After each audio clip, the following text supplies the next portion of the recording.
jõudnud Kehalasse, Kehala on Rakvere külje all, Kehalas toimuvad crosskart Eesti meistrivõistluste 3. etapp.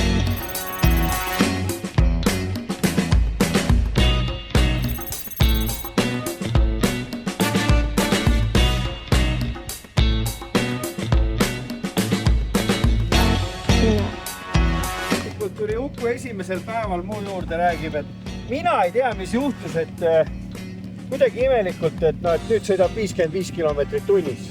Ei sõida ju. Ma ütlesin, et imelikult läheb kohe kiiresti tagasi 25 peale.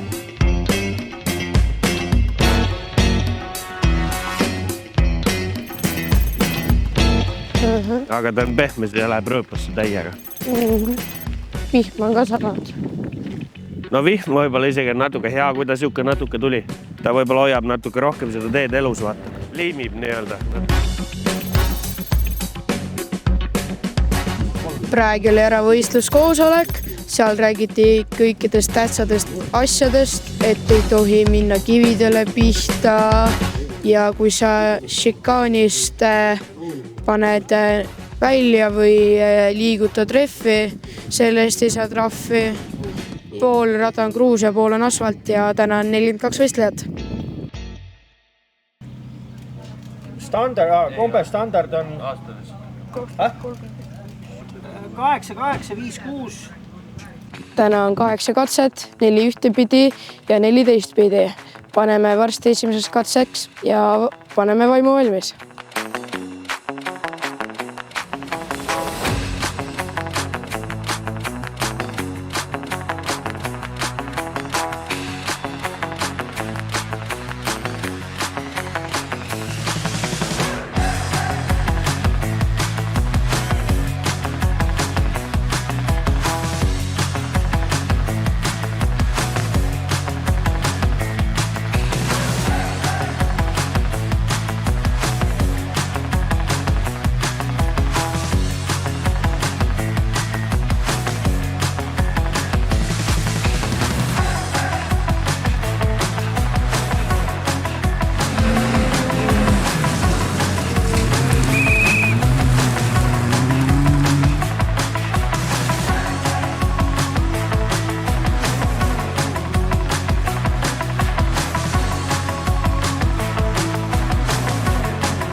Enam-vähem katse on pikk ja metsavahe on ühesugune. Kõik on pimedad korvid, et raske on nagu Ukul meelest pidada kõike.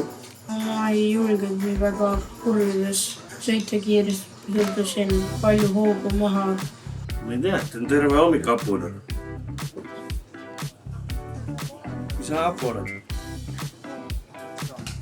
Selles mõttes mõtle häid mõtteid ja et aga üle ei ole mõtet punnitama minna. Sõidad nii, nagu sul läheb ja annad endast kõik. Antud hetke parim. Ongi kõik. Praegu oli esimene katse, sain 6. koha ja kaotasin võitjale 6 sekundit. Ja üks tagasipööre läks meil halvasti. Seal ma tõmbasin liiga palju käsipidurit ja siis auto poos ülesse ja siis auto peaaegu suri välja, aga õnneks ei surnud välja ja siis ma sõitsin edasi.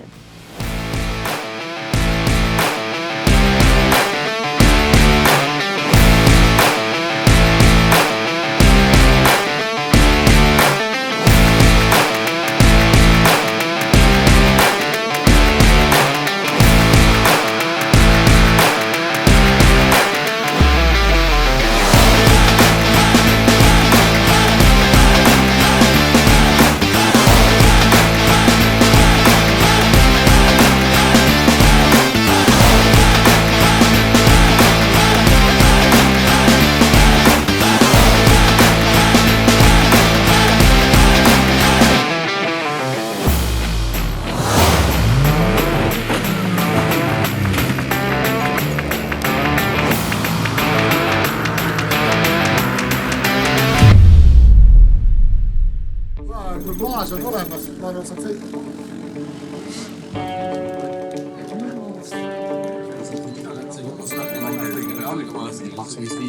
Starti. Ma olen tänaval korra üks filmasime klassis on nii 2 liitrit on, ema on kokku kogunud. Ja nüüd, hops! Mitte midagi uut meie silmale. Täiesti nagu süütu olukord tegelikult. Ta tuli sinna kuradi auku ja sealt viskad, vaata, ta isegi kännu peale ei läinud, eks. Põhimõtteliselt, kui seal oleks nagu järsult vastu keeranud, oleks selle võib-olla isegi veel nagu rataste peale jäänud. Teine katse meil täielikult ebaõnnestus, sellepärast et ma katse alguses ühes kurvis külg viskas päris hästi ette ja ma ei jõudnud ära klattida. Ja siis lendasin vastu kändu ja sealt viskas katuse. Uku käis teisel katsel üle katuse. Väga siuke loll ja süütu olukord. Autol läks radikas, piirarid, klaas, kapott, uksed, katki. Kahjuks auto remonditav ei ole täna ja meie jaoks on võistluspäev läbi.